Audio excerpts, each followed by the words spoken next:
তুই আমার সাথে রাজনীতি করস। এই ৭২-এর সংবিধান হচ্ছে আওয়ামী লীগের রাজনৈতিক ম্যানিফেস্টো। আমরা যদি ক্ষমতায় যাই এটিকে ছুঁড়ে ফেলে দেব। যে বিষয়গুলোতে ক্লাসে পড়াশোনা করেছি, এখনো পড়ানোর চেষ্টা করি, সে আঙ্গিকে হয়তো আপনাদের সাথে দু একটি কথাবার্তা বলবো। আমি একেবারেই রাজনীতির কোনো মানুষ নই। যেমন রাজনীতির প্রথম কথাটাই আমি সেদিন দেখছি, আমার ৮-১০ বছরের ছেলেমেয়েরা খেলছিল, একজন আরেকজনকে খেলার মধ্যে হয়তো তার নিয়ম পছন্দ হয় নাই, বলে তুই আমার সাথে রাজনীতি করস। আমি না, আমার মনে হলো কি যে আমি এতদিন রাজনীতি সংজ্ঞা কি পড়লাম, বাস্তবেই বাচ্চাগুলা রাজনীতি করস বলে শব্দটা কোন জায়গায় চলে গেল। আমি আসলে খানিকটা কষ্টও পেয়েছি, হতাশ হই নাই, কারণ আমাদের জুলাইয়ে তো আমাদের সন্তানেরাই রাজনীতির অর্থটা বদলে দিয়েছে। আমি যেটি দু একটি কথা যেহেতু সংবিধান নিয়ে বলা হয়েছে, আমি দু একটি মেমোরি আপনাদের সামনে নিয়ে আসতে চাই। আমাদের সবার অত্যন্ত শ্রদ্ধেয় নেত্রী, যিনি প্রাক্তন প্রধানমন্ত্রী, জননেত্রী, অনেক ভালোবাসার মরহুমা খালেদা জিয়ার একটি কথা সামনে নিয়ে আসতে চাই, যেটি আপনারা এখনও অহরহ ফেসবুকে, ইউটিউবে দেখতে পাবেন। এই যে সংবিধান আমাদেরকে ফ্যাসিস্ট হতে সাহায্য করে এসছে এতদিন, সেটি নিয়ে তিনি কি বলেছিলেন, এটি কিন্তু ভিডিও আছে, আপনারা দেখবেন। তিনি বলেছিলেন এই ৭২-এর সংবিধান হচ্ছে আওয়ামী লীগের রাজনৈতিক ম্যানিফেস্টো। আমরা যদি ক্ষমতায় যাই এটিকে ছুঁড়ে ফেলে দেব। বিশ্বাস করেন, যতটুকু পড়াশোনা করেছি এবং এই নেত্রীর কথার সাথে থিওরি এবং প্র্যাকটিসে এত বেশি মিলে যায়, আমরা আসলে সেটিই আশা করেছিলাম। বাস্তবে কি দেখতে পাচ্ছি যে এই খুব বেশি দিনও হয়নি, তারই দল, তার নিজের সন্তান যখন প্রধানমন্ত্রী, তারা এই সংবিধানটিকে ছুঁড়ে ফেলা তো দূরে আঁকড়ে ধরার চেষ্টা করছেন। আমি আসলে বিব্রত, আহত। উনি আমাদের অনেক ভালোবাসার নেত্রী। সো এটি গেল সংবিধান। এখন আপনারা যে ক্যাম্পাসে দাঁড়িয়ে আছেন, যদি এখনো জাস্ট ডানে বামে তাকান, দেয়ালের লেখনীগুলো এখনো মুছে যায়নি।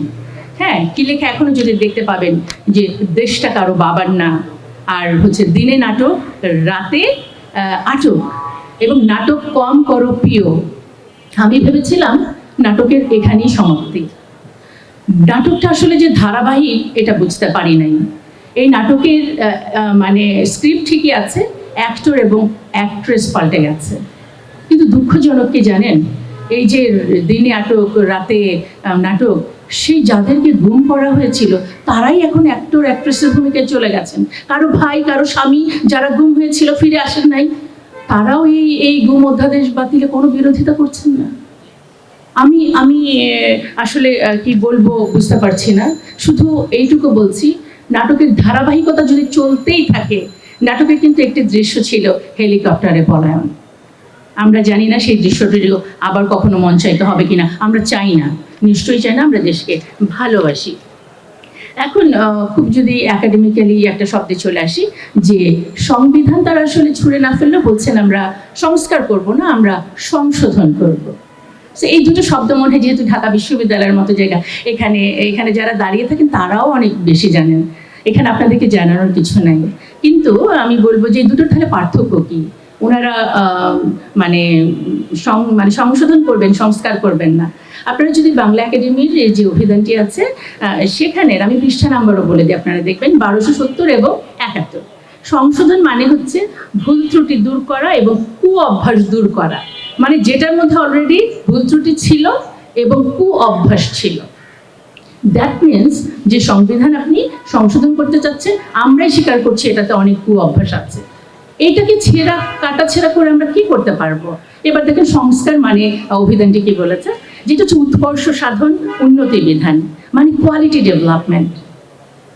এখানে ওই একটা ভাঙা গ্লাস জোড়া দিয়ে আপনি খুব বেশিক্ষণ কিন্তু লাগাতে পারবেন না, মানে ঠিক করতে পারবেন না। তাই আমি সেই আমাদের সবার প্রিয় নেত্রী খালেদা জিয়ার মানে কথার সাথে কথা মিলিয়ে বলতে চাই, সেই সংবিধানটি ছুঁড়ে ফেলাই ভালো হবে, এত বেশি কাটাছেঁড়া করার থেকে সেটি খুব বেশি দিন টিকবে না। এবার চলে আসি জুলাই সনদের যে আমরা আমাদের সাথে যারা সাধারণ মানুষ, আমরা হাল ভোটের যেই কন্ডিশনগুলো দেখেছিলাম, আমরা সবাই মুগ্ধ ছিলাম।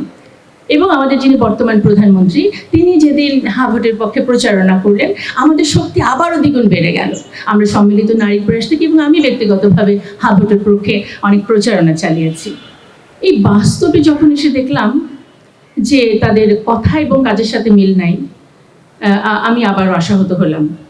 অ্যাটলিস্ট আগের ফ্যাসিস্ট তো কথা এবং কাজের মিল ছিল, ফান করে যদি বলি যে দেশটা আমার বাবার, আমিই তো তাদেরকে খাইয়ে পরিয়ে রাখি, ইচ্ছা করলেই তাদের মেরে ফেলতে পারি, অ্যান্ড শি ডিড ইট।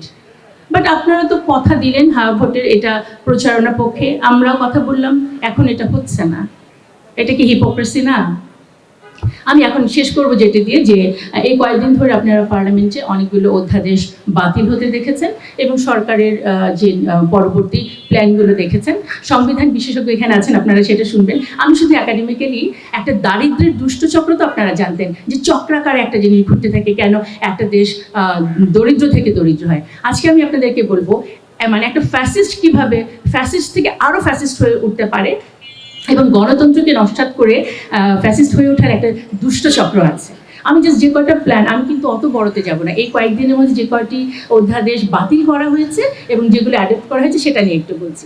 প্রথম কথা হচ্ছে যে উচ্চ কক্ষ না থাকার পক্ষে, মানে হ্যাঁ ভোট বাতিল হলে উচ্চ কক্ষটা কি জিনিস, যেখানে ওই রাজনীতি করা রাজনীতিবিদ ছাড়াও কিছু পেশাজীবী এবং স্কলাররা থাকবেন।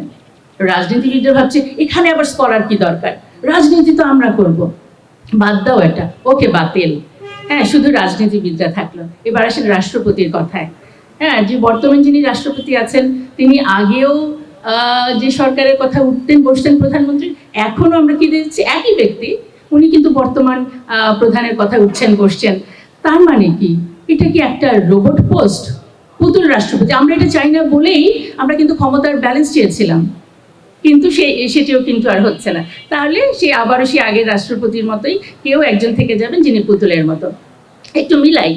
এবং সংবিধানে 70 অনুচ্ছেদ নিয়ে তো সারা জীবন কথা হলো, খুব আশায় আছি, এখনো আছি যে দলের বিরুদ্ধে কথা বললে আপনার পথটি হারাবেন না, কিন্তু এটি এখনো কিন্তু বাস্তবায়ন হয় না। তাহলে খেয়াল করে দেখেন, রাজনীতিবিদরা পেশাজীবীদের স্কলারদের ঢুকতে দিলেন না, রাষ্ট্রপতিকে পুতুল করে রাখলেন, চক্রাকারে চিন্তা করেন, এবং সংবিধানের মাধ্যমে আমার দলও কিন্তু নিয়ন্ত্রণে, আমার এগেনস্টে কিছু বলতে পারবা না। দেন আসেন মানবাধিকার যে কমিশনের যে সংস্কারের কথা বলা হয়েছে, এটা পুরোপুরি বাতিল। কিসের আবার জনগণ, কিসের আবার মানবাধিকার? এবার আমার জনগণ আবার আগের মতো নিয়ন্ত্রণে, দল নিয়ন্ত্রণে, রাষ্ট্রপতি নিয়ন্ত্রণে, জনগণ। এবার আসেন ভয়ঙ্কর এই যে গুম অধ্যাদেশের, যেটা দিলেন বাতিল করে, প্রথমে করলেন আমার মানবাধিকার, আমি কিছুই বলতে পারবো না, এরপর আমাকে গুম করবেন, তাও আমি কিছুই বলতে পারবো না। একেবারে আগেরটা তো ধরেন অঘোষিত ছিল, এখন ডিক্লেয়ার করে আমাকে এইভাবে করে এখন সেটা করা হবে। ওকে, আমাকে যখন এটা করেন যে মানে পালাবে কোথায়, এবার আবার গুম নতুন করে আইনের মাধ্যমে। এরপরেরটা তো আরও ভয়ঙ্কর, বিচার বিভাগ এখন তাদের নিয়ন্ত্রণে আবার। হ্যাঁ, যে সুপ্রিম কোর্টের বিচারপতি নিয়োগ তারা করবেন। আমরা এতকাল কি দেখেছি, কাদের করা হয়েছে?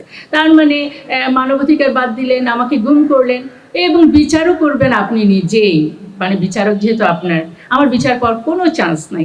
এবং এই বিচারপতি এবং অন্যান্য যারা তাদের, এবং যদি ব্যবসায়ী বলি ক্ষমতাধর, দুর্নীতি ইচ্ছা মতো কেন করতে পারবেন? কারণ দুদক যে অধ্যাদেশ, যে তার যে অটোনমি স্বাধীনতা, এটিও বাতিল করে দিয়েছেন। দুদকের মানে কেন স্বাধীনভাবে কাজ করবে? সে তো মানে দন্ত নখবিহীনভাবে সরকারের কথা উঠবোস করবে। এই কালচারেই তো আমরা অভ্যস্ত। আমরা কিন্তু কিছুদিন আগে দুদকের চেয়ারম্যানকে তার পদ থেকে সরে যেতে দেখেছি, কারণ তার দন্ত মুখ ছিল, এটাই তার অপরাধ। সুতরাং আমাদের কালচারের সাথে সেভাবে করেই যেতে হবে। যদি আমি এই শেষ দিকে যে চক্রাকারটা যদি বুঝে থাকি, যে আমি মানুষকে, আমার জনগণকে নিয়ন্ত্রণে নিলাম, দলকে নিলাম, আমি গুম হত্যাকেও লিগ্যাল করে দিলাম, বিচার সেটাও আমার পক্ষে, আর থাকলোটা কি? আর যেহেতু এখানে আমাদের স্টুডেন্টরা আছেন, পিএসসিও এখন তাদের নিয়ন্ত্রণে, কষ্ট করে আর পড়াশোনার দরকার নাই। আগের মতো আপনাদের চাকরিগুলো দলীয় পড়াশোনা করে হয়তো পাওয়ার একটা সুযোগ চলে আসবে। আর এই সরকারকেও আমি বলবো যে আমাদের অন্তর্বর্তী সরকার আরেকটি চমৎকার পথ দেখিয়ে গেছেন। আমি সম্মিলিত নারী প্রয়াসের সভাপতি হিসেবে সেই নারী কমিশনের তাদের যে কাজগুলো ছিল সেটার অনেকবার সমালোচনা করেছি। এখানে কি করা হয়েছে যে ট্রান্সজেন্ডারকে আপনারা এখন সমস্ত সিলেবাসের মধ্যে দেখবেন এটার বৈধতা চলে এসছে। আপনার এই ক্যাম্পাসে আমরা সেদিনও দেখেছি যে স্বঘোষিত ট্রান্সজেন্ডাররাও কিন্তু এখানে তাদের মতো করে চলতে পারছে। তার মানে নৈতিক শিক্ষাটাকে বাদ দিয়ে আপনি অনৈতিক এবং অগ্রহণযোগ্য জিনিসটাকে এস্টাবলিশ করে দিয়ে গেলেন, এবং এই সরকারের জন্য এটা আরও চমৎকার হলো। এবং পতিতাবৃত্তিকে আপনি করে দিলেন কি প্রফেশনাল একটা স্ট্যাটাস দিয়ে দিলেন। আর কি দরকার? মানে একদিকে আপনার পিএসসিতে গেলে আপনি রাজনীতি করলে চাকরি হয়ে যাচ্ছে, সমস্ত অনৈতিক কাজগুলোর আপনি সাপোর্ট পাচ্ছেন। সব মিলিয়ে যদি আপনি রাজনৈতিক চক্র চিন্তা করেন, আগের ফ্যাসিস্টের থেকেও বর্তমান সরকার যেই পলিসিগুলো নিয়েছে, যে অধ্যাদেশগুলো বাতিল করেছে, এর চেয়েও ভয়ঙ্করভাবে ফ্যাসিস্ট হয়ে ওঠা সম্ভব। এখন তাহলে আপনাদের থেকে যে ভেতরে প্রশ্নটা যাচ্ছে, তাহলে এর থেকে মুক্তি কি? আমাদের কি কোনো মুক্তি নাই? মুক্তি ছিল, জুলাইতে কিন্তু আমরা এক হয়েছিলাম। কিন্তু জানেন, ফ্যাসিস্টরা যেই থিওরির বলে টিকে থাকে, আপনার এখানে আমাদের আমরা নিশ্চয়ই শুনবো, আমাদের রাষ্ট্রনীতির যে থিওরি থাকে, একটা বলে ডিভাইড অ্যান্ড রুল, যে জনগণকে এবং দলকে ডিভাইড করে দিতে হবে, তাহলে তারা ঐক্য হতে পারবে না। জুলাইকে যেন কোনোভাবে ডিভাইড করতে না পারে। আমার আজকে রিকোয়েস্ট থাকবে, জুলাইতে মানে ধর্ম, বর্ণ, লিঙ্গ, রাজনৈতিক দলের ঊর্ধ্বে উঠে যেভাবে করে সবাই একসাথে হয়েছিলেন, যে কারণে আমরা একটা নতুন বাংলাদেশের স্বপ্ন দেখেছিলাম, এখন আমি দেখতে পারছি না, বাট আশা করছি সবার প্রতি সেই ঐক্যবদ্ধ হওয়ার অনুরোধটি রেখে একদম একাডেমিক্যালি, থিওরিটিক্যালি এই ফ্যাসিস্টের এই চক্রাকার দুষ্ট চক্রকে ভেঙে একটি ইনসাফের বাংলাদেশ দেখার প্রত্যাশা রইলাম। অনেক ধন্যবাদ সবাইকে। আসসালামু আলাইকুম।